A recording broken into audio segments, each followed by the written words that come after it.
Vous écoutez Indépendance financière et hypothèque, où l'endettement est à éviter, l'épargne est à l'honneur et où la maison complètement payée remplace la voiture de luxe comme symbole de richesse.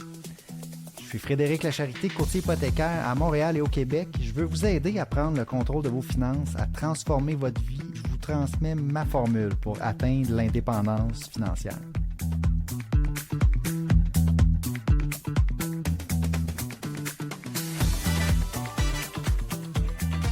Podcast numéro 118 en 3 parties encore cette semaine. Premièrement, je vais vous parler du Club Privilège, vous indiquer comment s'inscrire. En deuxième partie, je vais faire jouer le module 2 de mon mini-cours sur la manœuvre Smith. C'est sur la mentalité des investisseurs. Je vous rappelle, pour voir les 7 modules, vous pouvez aller sur mon site web sur frédériclacharité.com/manœuvre-smith. Ensuite, m'envoyer votre nom, prénom, adresse courriel. Vous allez recevoir le lien pour voir le mini-cours sur la manœuvre Smith. Ensuite, en troisième, ce qu'on va faire, c'est la partie 4 de Comprendre l'économie. On va clore la série sur Comprendre l'économie, les inégalités de richesse. On va terminer en disant que l'inégalité est le moteur de tout. OK, donc Club Privilège, c'est un courriel par mois que j'envoie. Avec ce courriel-là, vous avez la chance à chaque mois de gagner un beau prix d'une valeur entre souvent 1000 et jusqu'à 4000 $.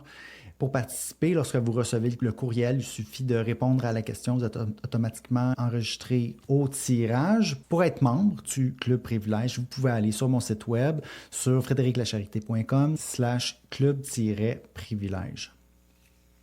Maintenant, voici, je vous fais jouer le module 2 de la manœuvre Smith, la mentalité des investisseurs. Module 2 du mini-cours, la manœuvre Smith. On va parler de la mentalité des investisseurs. Okay? Être investisseur n'est pas un club exclusif. Si vous parvenez à changer votre état d'esprit, vous pourrez alors investir dans votre avenir. Ce que je vais faire là, pour le module 2, je vais vous lire le script original de la présentation, puis je vais peut-être ou pas commenter après chacune des pages que je vais lire. Alors, de passer à un état d'investisseur n'est pas seulement un blabla motivationnel. C'est une étape pratique et concrète pour maîtriser votre hypothèque et atteindre la liberté financière. Il s'agit de comprendre que tout le monde peut devenir investisseur, peu importe sa situation financière. C'est pas une question d'attendre un coup de chance ou un bond significatif dans vos revenus. Il s'agit de prendre des décisions intelligentes avec ce que vous avez déjà maintenant. Pour beaucoup, le monde de l'investissement semble inaccessible, éclipsé par les obligations financières immédiates de la vie quotidienne. Voir les autres investir pour leur avenir peut être décourageant si vous êtes coincé dans un cycle de vie chèque de paye en chèque de paye, où on dit maintenant de paye en paye, là, parce qu'il y a plus grand monde qui reçoit des chèques, et à court d'argent tout le temps. Vous pourriez même penser que l'investissement est à jamais hors de votre portée. Mais la réalité est que tout le monde peut devenir un investisseur, peu importe d'où vous partez. Tu sais, moi, je voudrais que les gens qui viennent me voir pour mettre en place la manœuvre Smith, puis là, je suis pas dans le script, là, en passant, ce soit pas des gens qui ont peur d'investir, idéalement. C'est des gens qui comprennent qu'investir est important. OK? C'est juste qu'ici, là, peut-être que vous vous sentez coincé parce qu'on n'a pas beaucoup de liquidité pour investir. Surtout le dilemme, le fameux dilemme lorsqu'on a une hypothèque puis qu'on a de l'argent supplémentaire, souvent on peut avoir un dilemme, est-ce que je rembourse plus rapidement mon hypothèque ou est-ce que au lieu de ça, j'investis dans mon CELI par exemple. Donc ça, c'est un dilemme que moi-même j'ai eu quand j'avais mon hypothèque qui était non déductible. Puis je comprends tout à fait cet aspect-là. Puis la manœuvre Smith, c'est ce qui est bien avec cette stratégie-là, si on décide de la mettre en place, c'est que ça permet un peu de faire les deux en même temps. Okay? Donc, on peut être investisseur même si on a une hypothèque à rembourser puis qu'on n'a pas tant de liquidité supplémentaire à investir. La clé ne réside pas dans le fait d'avoir un surplus de trésorerie.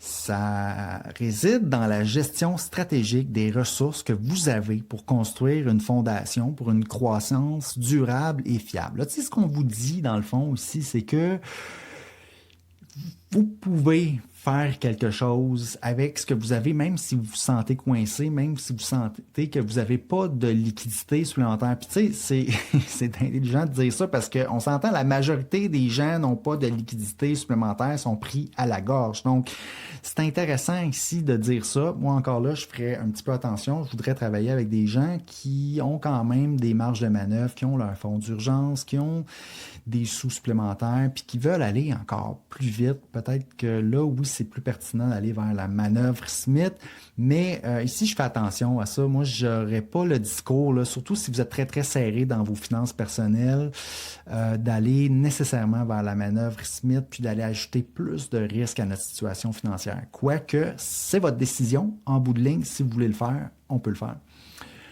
Toutes les dettes ne sont pas mauvaises. Ah oui, là, c'est ça. On va parler des bonnes dettes et des mauvaises dettes. Les idées fausses courantes sur la dette, que toute dette est mauvaise, empêchent souvent les gens de puiser dans leur potentiel d'investissement. Mais cela n'est tout simplement faux. Okay, c'est drôlement dit dans le script ici, là. Mais tout ça pour dire que là, on va vous parler de bonnes dettes, de mauvaises dettes. OK? Moi, je vous dirais que si vous n'aimez pas les dettes, c'est normal. OK? C'est une très bonne chose d'avoir peur de l'endettement. C'est même une bonne chose qui est normale d'avoir peur de l'endettement lorsqu'on va investir, lorsqu'on va acheter notre maison.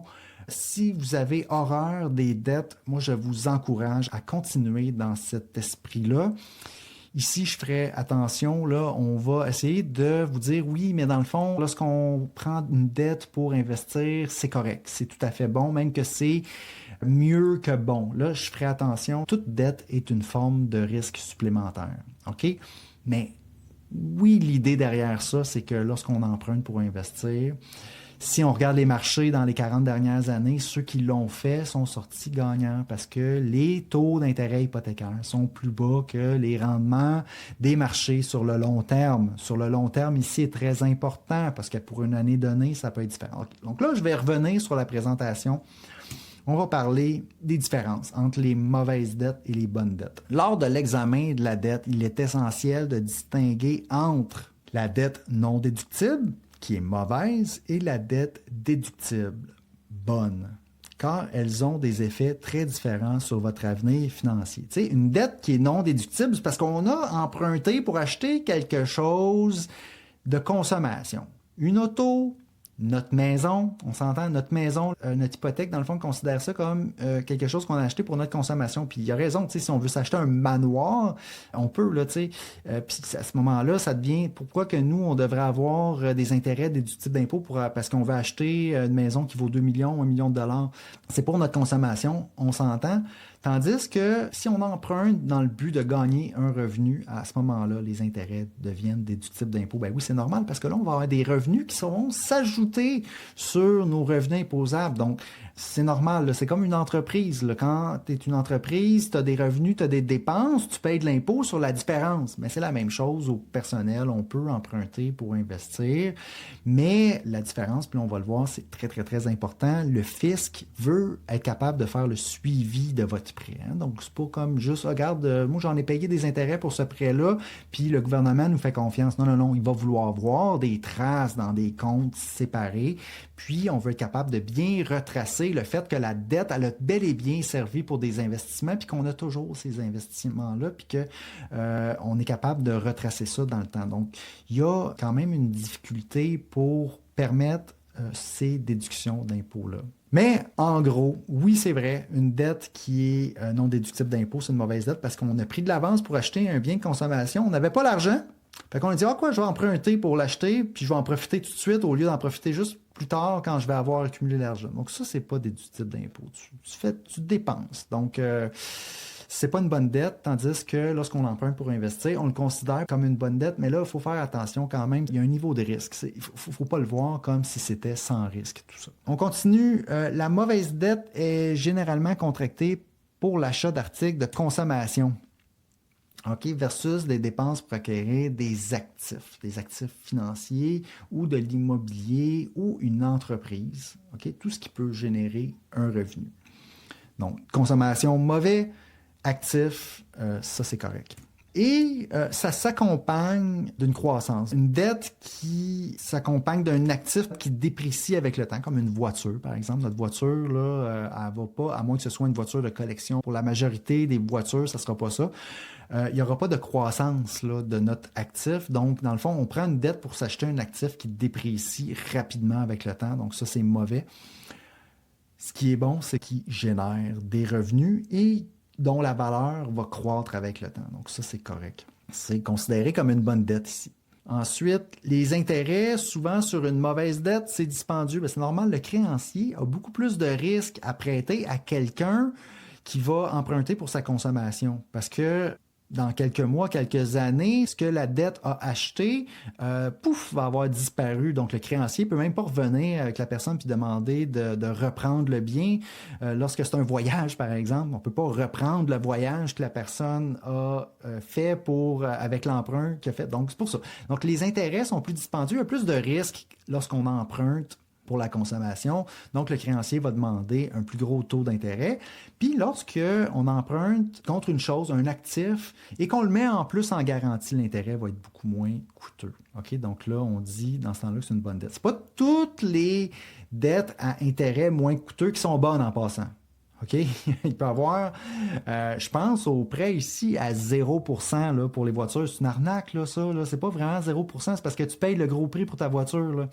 Ensuite, les prêts étudiants, ça aussi, là, c'est une gamique. Là. Le prêt étudiant qui n'est pas coûteux, oui, on va comme un peu s'emballer avec ça, puis on va emprunter. Oui, à un moment donné, c'est parce que ça va coûter plus cher. C'est parce que vous êtes jeune, là, peut-être que ça coûte pas cher, mais il y a un gros danger avec ça. Donc, c'est pas vrai que l'intérêt moins coûteux est nécessairement une bonne dette, OK? Fait que si je ferai attention, ça, c'est mon éditorial là, de cette slide-là. Mais oui, en général, si c'est un prêt qui a servi à un investissement qui est garanti par exemple, de l'immobilier, c'est moins coûteux. On va considérer que c'est une moins mauvaise dette. Hein? Je dirais pas jusqu'à dire bonne dette, je dirais moins mauvaise. Okay? Parce qu'en plus, ça coûte moins cher. Avec le temps, ce type de dette peut éroder vos ressources financières, détruisant finalement la richesse. On va parler de destruction de richesse lorsqu'on parle de mauvaise dette, puis d'outils puissants de création de richesse lorsque c'est une bonne dette.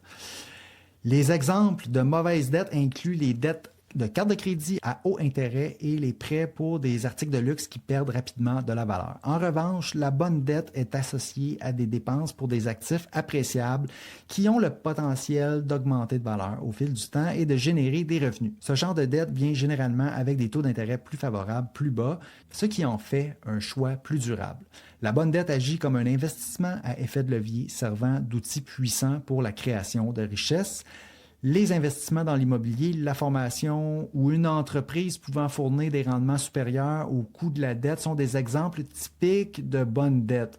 Ici, j'enlèverais formation. Là. Moi, de la formation, oui, c'est vrai que ça va nous donner des compétences, puis que ces compétences-là vont faire qu'on peut aller travailler, mais on est un peu loin là, du pré-investissement là, avec la formation. Donc, moi, je ne m'emballerais pas avec ça en disant que c'est une si bonne dette que ça, mais oui, OK, là, c'est une moins mauvaise dette encore. Là. Ensuite, comprendre cette distinction et utiliser judicieusement la bonne dette peut contribuer de manière significative à votre stratégie financière, transformant la dette d'un fardeau en un atout.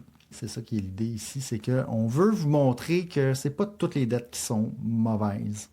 Il y en a certaines qui sont bonnes. Rappelez-vous, là, on est dans la mentalité de l'investisseur. On veut ici prendre quelqu'un qui a très peur de l'endettement, puis faire en sorte qu'il a moins peur. Hein? C'est ce que la présentation, c'est le but de la présentation. Moi, je veux pas faire ça. Si vous avez très peur de la dette, peut-être que la manœuvre Smith n'est pas pour vous, puis je vais pas vous encourager à la faire à ce moment-là. Moi, je veux faire la manœuvre Smith avec des gens qui comprennent bien ces aspects-là. Mais si on a besoin d'explications puis d'éducation en termes de bonne dette, mauvaise dette, évidemment, je suis là, on peut en parler, puis je suis ouvert à ça.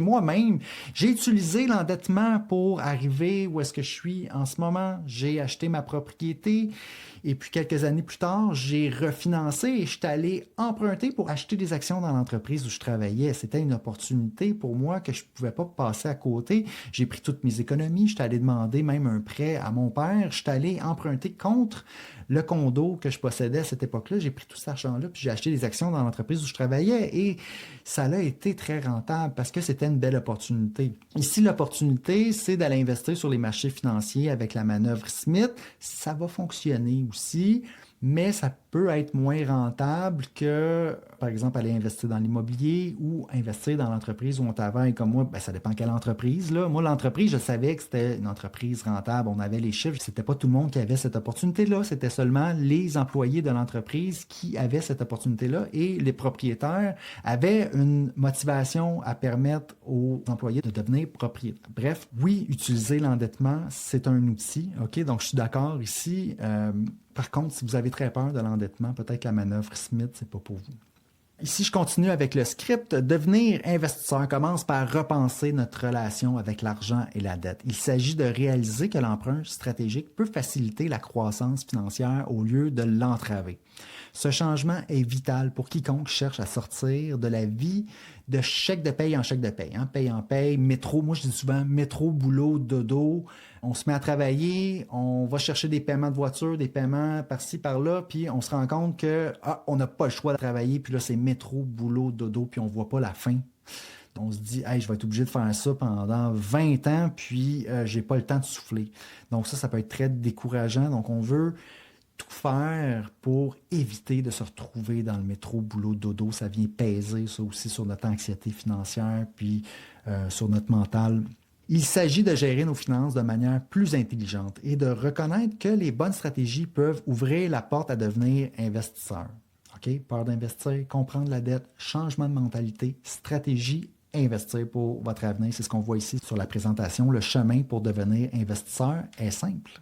Il existe une solution intégrée qui peut tout faire. Dans le module suivant, nous explorerons pourquoi la manœuvre Smith est un outil idéal pour adopter ce changement de mentalité d'investisseur. Là, ça, c'est le script qui dit ça, c'est pas moi. Elle est conçue de manière unique pour permettre à quiconque de devenir un investisseur avisé, transformant les fonds propres de votre maison en une opportunité de croissance financière et d'efficacité fiscale. C'est la fin du module 2 sur la mentalité d'investisseur. On se revoit au module 3. Maintenant, on va faire comprendre l'économie, partie 4. L'inégalité est le moteur de tout. Je vous rappelle que j'ai mis aussi cette série-là en format blog sur mon site web. Vous pouvez aller sur frédériclacharité.com/blog. Puis vous allez voir les 4 articles de blog Comprendre l'économie. Là, on fait la partie 4. L'inégalité est le moteur de tout. OK. Dans cette dernière partie de la série Choc, Gary Stevenson nous livre le cœur de son raisonnement, qui est que l'inégalité de richesse n'est pas un effet secondaire de l'économie moderne, elle en est le moteur principal. OK? On ramène l'inégalité de richesse au cœur. OK? C'est grâce à ça qu'on va réussir à comprendre ce qui est en train de se passer dans l'économie. Après avoir étudié à la prestigieuse London School of Economics et a travaillé comme trader au cœur du système financier mondial, Gary Stevenson est arrivé à une conclusion à la fois dérangeante et limpide. Plus l'inégalité de richesse augmente, plus l'économie s'affaiblit et plus les institutions censées prévoir et corriger la situation deviennent aveugles. Alors, on va parler d'une prise consciente née d'un désastre. Okay, là, on recule un petit peu en arrière dans l'histoire de Gary Stevenson. Gary commence à travailler comme trader en juin 2008, juste avant l'effondrement de Lehman Brothers. Il a alors pour mission de prédire les taux d'intérêt à court terme des grandes banques centrales, la Fed, la Banque d'Angleterre, etc. Quand la crise éclate, les taux sont brutalement abaissés à presque 0% partout dans le monde. L'idée dominante à l'époque, comme aujourd'hui, est que des bas taux vont stimuler l'économie en encourageant l'endettement et la consommation. Mais très vite, Gary observe une anomalie persistante, qui est que malgré les taux bas, les gens ne dépensent pas plus. L'économie ne redémarre pas. Alors, pourquoi que les gens ne dépensent-ils pas? Pour comprendre, Gary fait une chose que peu d'économistes osent faire. Il va poser la question directement aux gens ordinaires. Et la réponse est toujours la même. Je ne dépense pas parce que je n'ai pas d'argent. En surface, cela semble simple, presque banal, mais cette réponse entre en conflit frontal avec toute la théorie économique dominante. Car dans un monde sans inégalité, comme celui des modèles économiques enseignés, personne ne devrait manquer d'argent, surtout lorsque les taux d'intérêt sont à zéro. Okay, l'idée, c'est on a juste à baisser les taux d'intérêt, ça va repartir la machine, tout va bien aller. Mais là, ce qu'on s'est rendu compte, c'est que les gens ne dépensent pas plus nécessairement. C'est pas parce qu'on baisse les taux que tout le monde vraiment va en profiter. Et pourtant, sur le terrain, les familles s'appauvrissent, les jeunes ne peuvent plus acheter de maison et les gouvernements croulent sous les déficits. Donc, la richesse ne disparaît pas, elle se déplace. Gary pousse plus loin. Si les familles s'appauvrissent, si les États vendent leurs actifs et s'endettent, donc où est-ce qu'elle va l'argent? Où est-ce qu'elle va l'argent? Et là, un déclic s'opère. Il réalise que la richesse ne s'évapore pas. Elle est captée par les plus riches. Donc, baisser les taux d'intérêt, ça marche. Il y a de l'argent, il y a plus de dépenses, il y a de l'argent qui se crée, mais il y a juste une petite partie de la population qui en bénéficie. Puis lui-même, il est entouré de millionnaires dans un secteur où la richesse se concentre, les marchés montent, les actifs explosent, pendant que la population s'endette et que les services publics sont coupés. Okay? Les gouvernements ont de moins en moins d'argent, ils doivent emprunter. Ils empruntent à qui? Ils empruntent aux riches. Les riches, eux, il y a des taux d'intérêt très, très bas, ça leur profite beaucoup. Lui, en tant que trader dans les banques, il voit que ça va bien pour tout le monde. Ça va bien pour tout le monde, sauf qui? Sauf les gens qui travaillent. Donc, cette redistribution à l'envers n'est pas conjoncturelle, c'est une tendance systémique.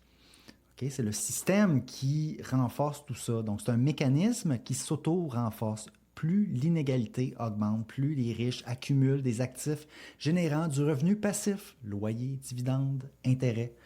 Et plus les pauvres doivent payer pour accéder à ces mêmes actifs, logement, crédit, le résultat est que les riches gagnent de l'argent sans travailler, les pauvres travaillent sans réussir à accumuler. Okay? L'économie devient un siphon qui transfère la richesse vers le haut de façon accélérée. Ce phénomène est exponentiel et tant que rien n'est fait, il s'aggrave de lui-même. Donc, ici, on va parler d'une grille de lecture qui explique tout.